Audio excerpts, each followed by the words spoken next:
It's 101 on June June the 10th.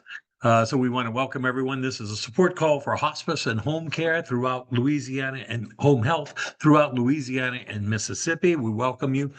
Oh, we welcome your questions with regards to emergency management. And before we get underway, I do want to introduce an emergency manager up in Catahoula Parish, Louisiana. That's up in um, region number 6. Mr. Scott Bean, thank you for being with us today. In your parish right now, there are 6 hospice agencies that have 12 patients in the at-risk registry, and we have 1 home health agency that has 2 patients in the registry. And these are the agencies that are currently have those patients in your parish. And Mr. Bean, welcome to our discussion regarding emergency preparedness. Thank you for being with us. You're up in Region 6, which is like are you near the mega shelter? No, that's in Rapides Parish. That's in your region. I'm wondering. Yes, it is in my region, but I would probably say 55 miles I see. roughly. I see. Yeah. So let me ask you something. In terms of this hurricane season, are there any particular vulnerabilities that you see in Concordia Parish that hospice and home health agencies should know about with regards to like these 14 patients? Um, are there any directions that you would ask of home health or hospice agencies with regards to these 14 patients? If there should, if there should be an evacuation order called for their neighborhood.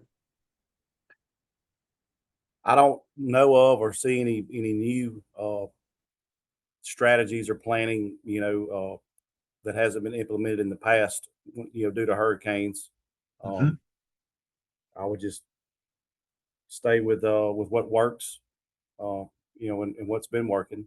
Okay. Um, Eh, if if I come do across something new that the state puts out, obviously I would, share that well, information as and, soon as and I I guess know. my question to you is, uh, you have these 14 you have a lot of patients, hospice and home health patients in your parish.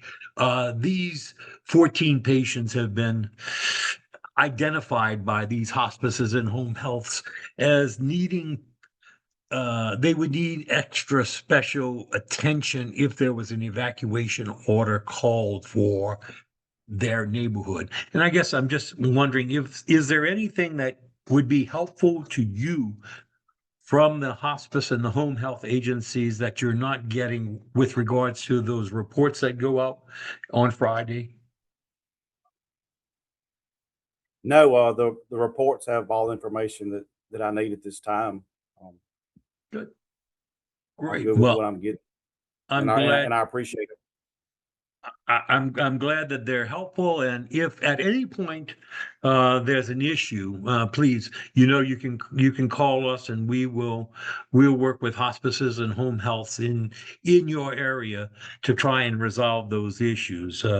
But I want to thank you. I want to thank you for being in on today's call. Um, these are hospice agencies from across Louisiana and Mississippi on today's call, and we are preparing. Well, we have started this hurricane season, and my question to the folks on here are 2 questions. And I want to thank Allison for stepping in for me last week when I was double booked. But how are you preparing agencies that are on today? How are you preparing for this year's hurricane season? And I guess, is there anything special that you're doing this hurricane season from non-hurricane season with regards to emergency preparedness? And I'll open that up to anyone who wants to respond to that question. Please unmute yourself to answer the question. Or you can even put an answer in the chat box. I'll read those as well. And then the second part to this question, and that is, are you doing anything different this year than you did in previous years with regards to emergency preparedness and your patients?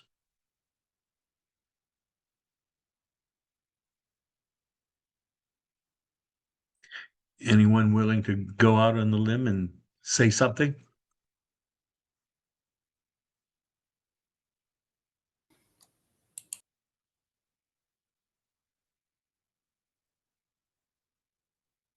Are any of you feeling unprepared for this hurricane season? Everyone's familiar with the regs for emergency preparedness?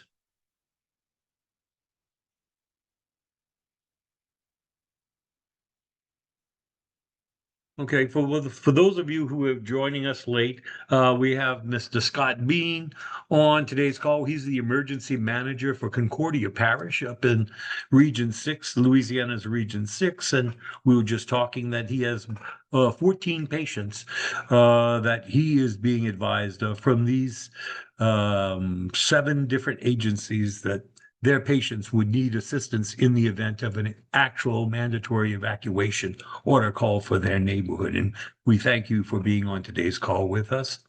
I do want to remind everyone that we've set up regional calls, especially for the coastal regions of Louisiana and Mississippi.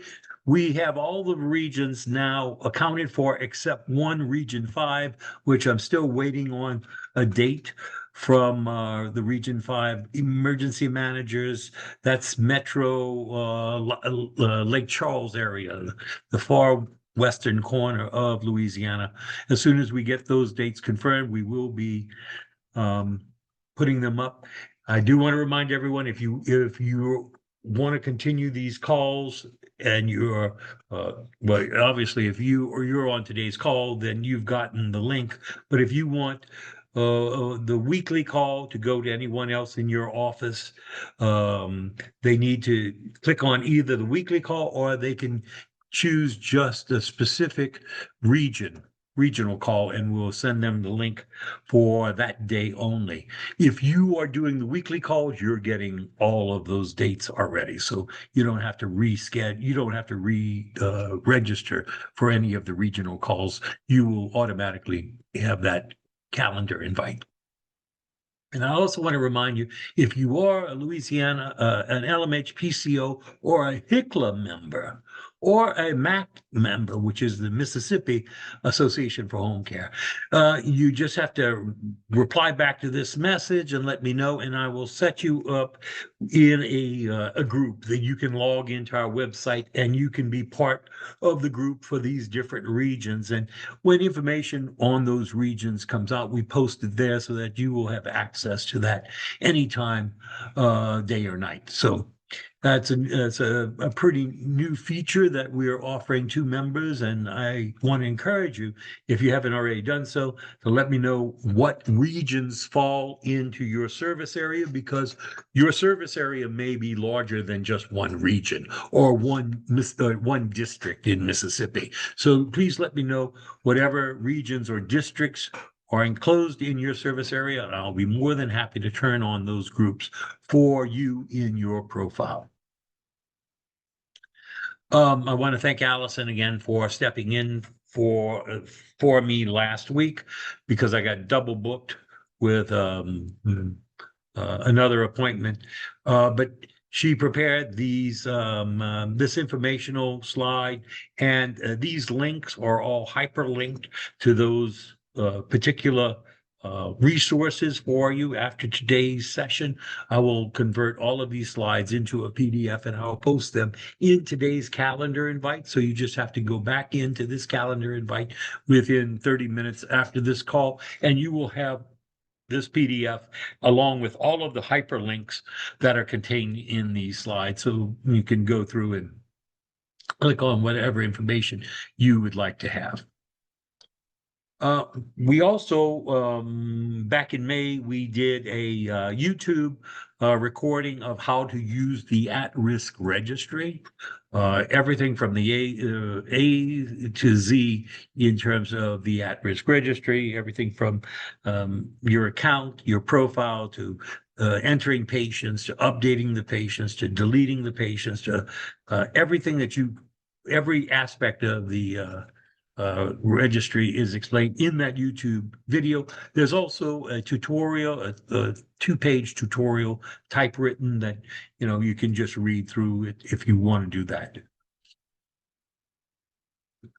We do have a new feature, and that is we have inserted a new column that's called active dying. This is primarily for hospice patients that are either currently unresponsive, non-responsive, or transitioning towards an active phase of dying, or if you think in your best clinical judgment that that patient will be active within the next 7 to 5 days, we ask you to mark the patient yes, actively dying.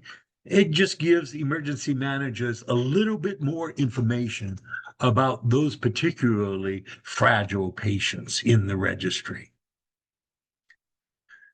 We did do a tabletop here in Region 1 several weeks back to tabletop your patients actually being picked up and transported to either a special needs shelter or the general population shelter or a hospital, depending upon if they were actively dying, if they were marked actively dying, and things that we learned about in this process was that a lot of agencies are failing to include the patient's weight, their date of birth, and their zip code, all of which become very, very important to emergency managers in an actual emergency. The weight gives them an idea of how many people it's going to take to transport that patient. We have patients in Louisiana, we have patients in the registry, currently in the registry, that have a weight of 650 pounds. That's going to take a few more people than just two to accommodate the transportation needs for that patient and family. So that's why weight is so important. The date of birth and the zip code are used in combination as unique identifiers for these patients. So if there is some sort of further transportation where they're being jetted out of the area, it helps with creating the manifest for that patient. Also, we noticed that when the emergency managers had to call individual agencies to get this information, they were being placed on hold, usually by the agency receptionist, because the agency receptionist did not know what to do with the request for more information from the emergency managers during the exercise, even though we alerted all of the agencies in Region 1 that we would be doing this exercise and that these calls would probably be coming forward, to be on the lookout for them. We had the DON's number or the administrator's number for all of these agencies, and when we tried to use those cell numbers, most of you, I think all of them, failed to pick up because you did not recognize the telephone number that was coming in, and so people did not pick up, even though we were telling folks that we would be calling to get information about your patients. All of this is to say it delayed the response time in the exercise that was being done, and we had 243, I think it was 243 patients identified in the at-risk registry for this particular exercise, and we were only able to get to 75 because of these delays that were taking place. It was, and then finally, please be consistent in the information you're giving about the patient.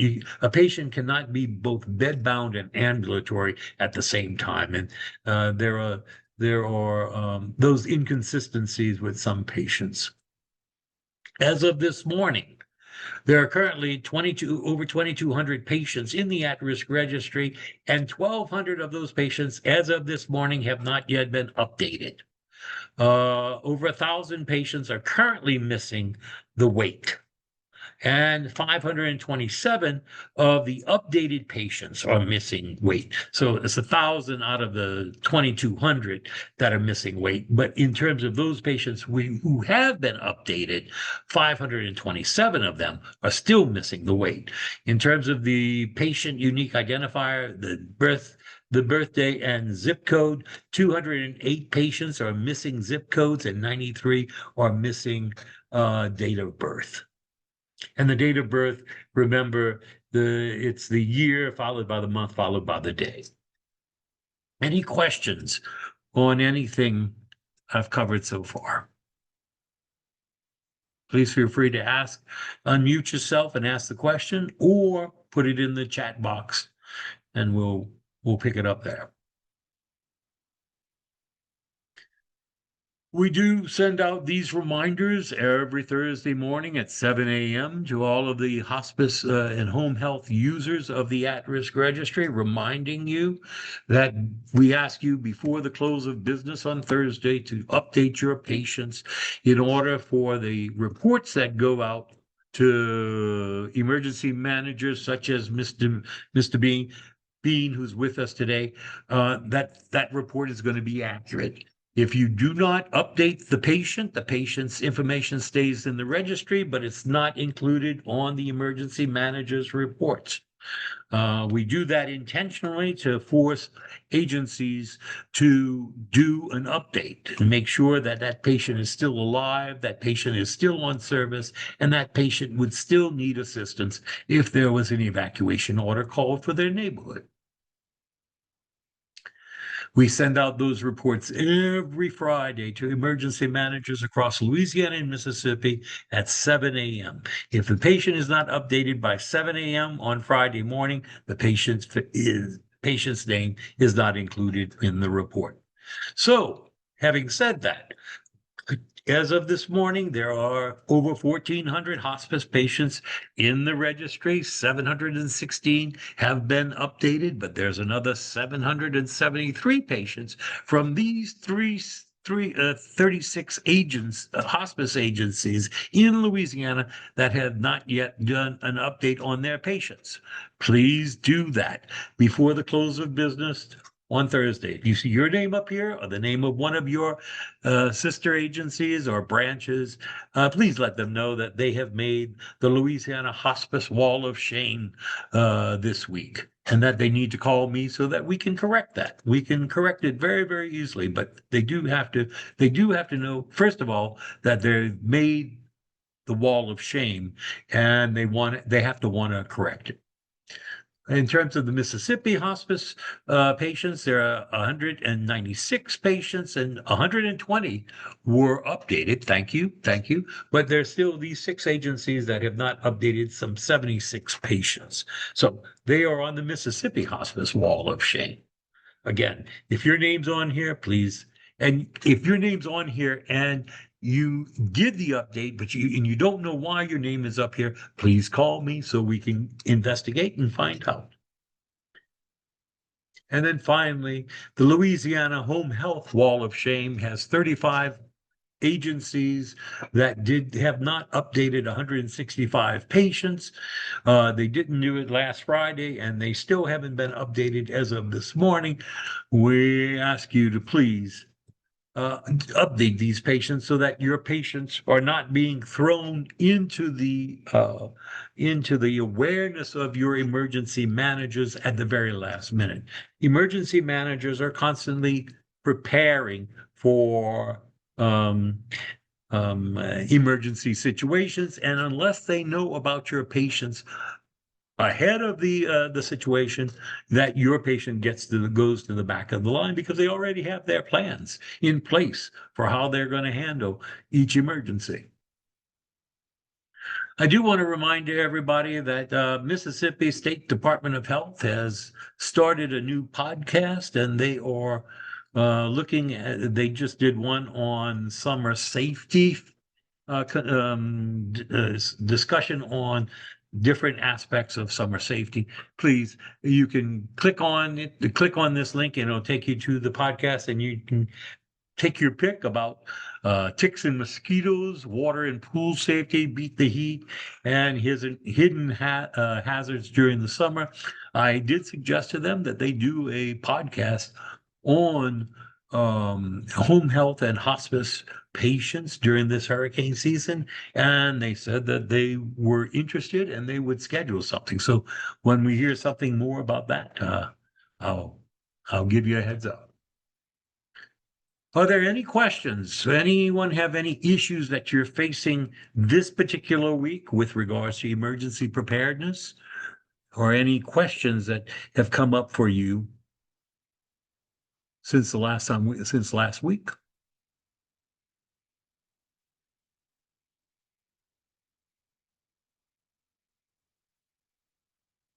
Well, I'm not seeing any questions. I'm not hearing any questions. I want to thank you all for your time and attention today. I will be posting this PDF in the calendar invite so that you'll have access to all of those hyperlinks that you've seen. And if you, in the meantime, if you have any question, if you have any issues that come up between now and next Wednesday, please feel free to either drop me a line at jboudreau@lmhpco.org, or you can call me on my cell at 504-491-6133. If there are no other questions, thank you again, Mr. Bean, for being with us today. And give you the rest of your day, and we'll see you next week. Take care. Be careful. Thank you. Thank you.